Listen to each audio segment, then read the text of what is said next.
안녕하세요. 오늘은 포데라에 대한 좋은 이의 마지막 시간을 가져보려고 합니다. 그동안 포데라에 대한 좋은 이해라는 영상을 통해서 제가 가지고 있는 정보들 그리고 궁금해하셨던 부분들을 최대한 좀 객관화시켜서 좀 전달해보려고 노력을 했었는데 오늘은 그 마지막 시간 그 NYC 모델에 대해서 좀 알아보려고 합니다. NYC 모델은 아무래도 다들 아시다시피 포데라에서 커스텀 라인, 스탠다드 라인 그리고 NYC 라인 가격대가 가장 저렴하기 때문에 저도 그랬고요. 많은 분들도 포델에 대한 환상을 가지고 계시거나 선호하고 계신 분들 그리고 사용해보고 싶으신 분들이 가장 쉽게 접근할 수 있는 가격대인 것 같아요. 스탠다드 라인들이 보면은 지금 뭐 500만 원에서 600만 원대에서 형성되어 있고요. 중고 가격이. 그리고 커스텀 라인 가격들은 보면은 지금 뭐 저렴한 것은 뭐 800만 원, 뭐 초반이나 700만 원대도 나온 것 같아요. 비싼 것은 뭐 2천만 원대까지 있는 반면에 NYC 라인들은 200만 원대 아니면 300만 원 초반대 이렇게 형성되어 있기 때문에 훨씬 더 쉽게 접근할 수 있는 그런 가격대에 아낀 것 같습니다. 제 개인적으로 소리도 나쁘지 않은 것 같아요. 소리도 꽤 괜찮게 나오는 것 같아요. 굉장히 힘이 있고 알맹이지고 재즈형 픽업이 달렸음에도 불구하고 우와 저게 재즈형 픽업이 맞나? 라고 싶을 정도로 굉장히 펀치감 있고 힘 있는 사운드가 나오는 것 같습니다. 이게 재즈 베이스의 탄생 배경이랑 그리고 몰락이랄까요? 사라지게 된 배경을 조금 알려드리고 싶은데요. 포데라사가 처음부터 재즈형 베이스 기타를 만들었던 건 아니에요. 처음에는 커스텀 모델들만 만들고 재즈형은 만들지 않겠다라고 처음에는 이렇게 인터뷰 할 때 이렇게 밝혔었거든요. 근데 아무래도 시장 측에서 욕을 하면은 그것을 반응할 수밖에 없는 그런 어떤 수익 구조를 낼 수 있는 그런 상황이다 보니까 네, 만들게 됐던 것 같아요. 근데 그게 처음에 이렇게 조이 씨와 비니 씨가 두 분이서 이제 일을 하게 되면서요. 커스텀 라인들도 만들기 버거운데 어떻게 이렇게 재즈형 모델들을 추가를 시키겠어요. 그래서 이제 외주 업체를 찾게 됩니다. 근데 외주 업체를 찾게 되는데 그 NYC 모델을 만들게 된 배경이요. 지금으로부터 한 23년 전, 22년 전쯤이다 보니까 그 당시에 인터넷이 발달됐을 리가 만무하잖아요. 그래서 오로지 인맥이나 아니면 거리에 근접하거나 자기가 알고 있는 업체들 이렇게 외주를 주게 됩니다. 그래서 많은 분들이 알고 계시다시피 일본에 있는 한 업체에 처음에 외주를 주게 돼요. 일본의 비사거든요. 비사의 것을 외주를 주게 되는데 어떻게 알게 되냐면은 그때 다시 포데라 건물이 지금 3층에 있고요. 그 2층에 있던 에피파니 앰플을 만들고 계시던 에피파니 씨가 일본의 한 업체가 거래를 하고 있는데 그 업체가 이제 베이스 기타를 만들고 있었어요. 그때부터 이미. 그래서 그 업체를 이제 포데라사에게 소개를 시켜주고 한번 기술이 어떤지 보고 그래서 이 업체가 괜찮게 만들고 뭐 포데라사의 퀄리티의 요구에 좀 부응할 수 있는 정도의 수준이 있다면은 한번 외주를 줘도 괜찮겠다라는 그런 서로 상의를 하게 된다고 하더라고요. 그래서 한번 테스트를 해보고 괜찮겠다 싶어서 이제 그쪽 업체에다가 외주를 주게 됩니다. 근데 시장에서 이제 재즈형 베이스에 대한 요구가 워낙 많아지다 보니까요. 이게 일본에 있는 그 업체만으로는 버거운 거예요. 그래서 미국 내 한 업체를 더 찾게 되죠. 지금 포데라사에 가게 되면은 이제 68번 건물의 3층에 이제 위치하고 있는데요. 그때 이제 일본에는 비사 말고 한 개 더 찾게 된 회사가 바로 근거리에 있던 70번 방에 있던 회사. 지금 미국의 지금 플로리다로 이제 이전을 했는데요. 플로리다에 있는 F사에 이제 협력을 해서 같이 이제 재즈형 NYC 모델을 만들게 됐던 거죠. 그래서 이렇게 막 만들고 있었는데 문제가 생긴 거예요. 이게 미국에서 이제 포데라를 쓰고 있던 많은 분들, 포데라는 그때부터 이미 워낙 고가의 정책을 펼치다 보니까 사람들이 많은 환상을 갖고 계시고 포데라는 무조건 좋다. 포데라는 정말 미국적인 사운드가 난다. 이런 자부심이 있던 그런 미국 회사였는데요. 이제 일본에서 이제 공수를 해와서 이제 피니시를 하고 마무리를 지어서 픽업과 프리앰프를 장착해서 미국 내에 이제 유통을 하게 된다는 것을 이제 사람들이 알게 되면서 사람들이 이런 얘기를 하더라고요. 제가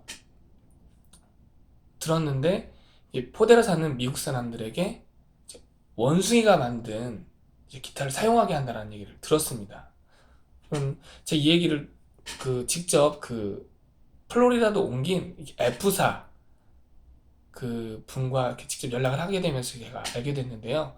그분이 저한테 굉장히 좀 조심스럽게 말씀을 하시더라고요. 원숭이라는 표현을 쓰실 때. 그래서 일본의 비사가 정말 잘 만들긴 하는데 사람들로부터 인식이 그때 당시에 20년 전이니까요. 너무 안 좋아져서 포대라서 이렇게 단종을 결정하기로 했다고 하더라고요. 그다음에 맨 처음에 딱 단종을 시킨 다음에 이제 두 업체랑과 이제 관계를 정리하게 됩니다. 일단 일본과는 완전히 정리하게 되고요. F사랑은 거리상의 이점 때문에 그동안 밀렸던 일들이라든지 이미 정보 공유를 많이 했기 때문에 같이 협력해서 만들다가 차츰차츰 이제 좀 이제 멀어지게 됐다고 하더라고요, 거리가. 근데 문제는 이제 그런 요구들이 계속해서 나타나다 보니까 어쩔 수 없이 한번 만들었던 라인을 좀 지속을 했던 것 같아요. 그래서 나름 최근까지 유지하다가 한 5년 전쯤인가 6년 전쯤에 이제 완전히 단종을 시켰다고 하더라고요. 그래서 이제 NYC는 이제 더 이상 우리가 구입할 수 없는 모델이긴 한 것 같습니다. 그래서 제가 여기서 조금 주목해보고 싶었던 것은 일본에 있는 회사랑 70번방에 있던 F사에 대해서 좀 주목을 했어요. 그래서 제가 일본 회사랑도 연락을 하게 되고 F사랑도 연락을 하게 됐는데 두 회사가 정말 포대에 대한 칭찬을 정말 많이 하더라고요. 왜냐면은 포데라사가 그때 처음부터 펼쳤던 그런 고가의 정책들, 그래서 그때 얻은 수익들을 가지고 그냥 뭐 우리 돈 많이 버는 회사, 우리는 뭐 그냥 비싼 회사 이렇게 된 게 아니라 상당히 다양한 실험들을 많이 했다라고 하더라고요. 그래서 그때 당시에 어떤 나무의 조합들이 가장 좋은 소리를 낼까? 어떻게 하면 좀 더 모던한 소리, 어떻게 하면 좀 더 빈티지한 소리를 나무의 조합들로 이용해서 혹은 그런 픽업들의 위치들로 하여금 해서 좋은 소리를 낼 수 있을까에 대한 많은 연구를 했다고 하더라고요. 아마 그런 연구들의 그런 것들이 굉장히 좋게 느껴져서 그런지 이제 맷 게리슨 씨와도 이렇게 연결이 되게 되죠. 맷 게리슨 씨는 우리가 많은 분들이 이제 베이스 연주자로 알고 계신데 맷 게리슨 씨는 지금 뉴욕에서 자기 스튜디오를 갖고 계세요. 근데 단순 스튜디오가 아니고 사운드 레버레토리를 갖고 계시거든요. 그것은 이렇게 사운드에 대한 연구소예요.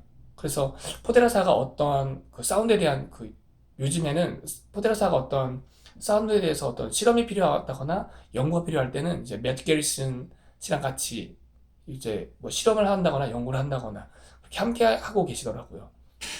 그래서 그런 부분들이 이제 정착이 되어져 가지고 이제 NYC 모델을 이제 점점 단종시켜 나가면서 같이 발달시킨 게 이제 스탠다드 라인인 거죠. 자기네들이 이렇게 쌓은 데이터 베이스들이라던가 아니면 이제 만약에 러시아 분들이 이제 어떤 숙련도에 따라서 이러이러한 스펙트의 조합들은 뭐 절대 실패하지 않고 좋은 소리를 내준다라고 했던 것들이 이제 동시다발적으로 이루어지는 거죠. NRC에 점점 사라지게 되고 스탠다드라인이 어느 정도 계속해서 정착되어져 가는 그렇게 됐던 것 같습니다. 그리고 이 두 회사는 그때 당시 이제 포데라라는 마크가 달리게 되니까요. 아무래도 포데라사가 요구했던 퀄리티에 부응하기 위해서 다 알 수가 없으니까 포데라사가 정보를 주게 돼요. 그래서 양측은 지금 뭐 굉장히 좋은 사운드를 낼 수 있는 베이스 기타를 만들고 있죠.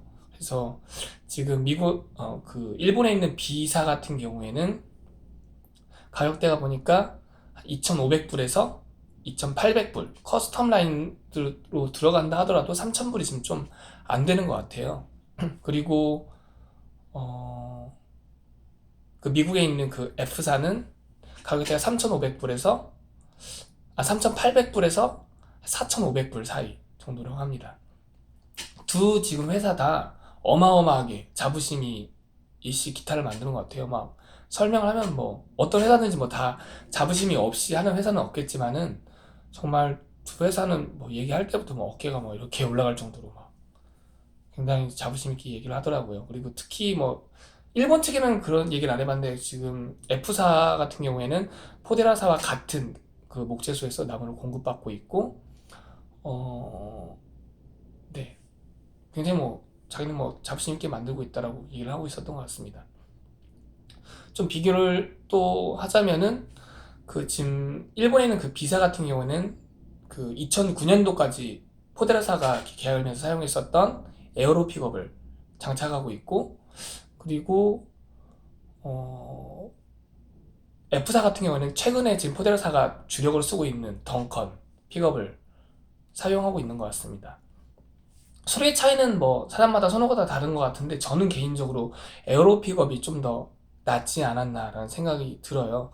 대부분 포데라 쓰신 분들이 얘기하기로는 2009년도까지 썼었던 에어로 픽업이 달렸던 모델들이 소리가 조금 더 명확하고 조금 더 알맹이가 있지 않았었나라는 그런 얘기를 하시는데, 저 또한 그런 인상을 좀 받았던 것 같아요. 그래서 에어로 픽업을 사용했었던 포데라 모델들이 좋았던 기억 때문에 그런지, 그 일본에는 그 B사의 제품들이 가격 대비 굉장히 좋은 것 같아요. 지금 보면 5연에 사용되는 그 에어로 픽업들은요, 커버까지, 우드 커버까지 해서 보면 거의 700불 정도까지 하거든요. 픽업 자체만요. 그래서 픽업이랑 그리고 프리앰프 값만 해도 거의 1000불인 거예요. 한 120만 원 돈이 되는 거죠. 그런데 거기서 베이스 기타를 그 핸드메이드로 만드는데 2,500불에서 3,000불대의 베이스 기타를 사게 된다면은, 그리고 그 베이스 만드는 그 기술 자체가 포데라와 함께 공유한 그런 기술력과 정보에서 만들어진 베이스 기타라면은 저는 굉장히 메리트 있는 베이스 기타라고 생각합니다. 근데 마찬가지로 그 지금 F사, 플로리다에 있는 F사 같은 경우에는 또 포데라사에 비해서 훨씬 저렴한 가격에 거의 비슷한 퀄리티의 베이스 기타를 만들고 있기 때문에, 같은 나무에 그리고 같은 프리앰프 그리고 같은 픽업을 사용하고 있기 때문에 현재 가장 좀 현대적인, 포데라 사운드에 가장 가까운 기타를 좀 저렴한 가격에 만나볼 수 있지 않을까라는 생각이 드는 것 같습니다. 그래서 제가 뭐 어느 것이 좋다, 오늘 뭐 사야 된다 이렇게 할 수는 없지만은, 혹여나 한번 궁금하신 분들은 인터넷 검색하셔서 알아볼 수도 있으시고, 또 유튜브 검색해서 알아볼 수도 있으시고, 또 저한테 뭐 직접적으로 물어보고 싶은 분들은 댓글에 뭐 문의해 주시면 제가 답변 드리도록 하겠습니다. 네, 오늘 이렇게 포델에 대한 이렇게 정리를 좀 마치려고 하는데요. 더 궁금하신 부분들이 있으시면요, 댓글 남겨주시면 언제든지 제가 나름 시원하게 답변 드리도록 하겠습니다. 이상으로 마치겠습니다. 감사합니다.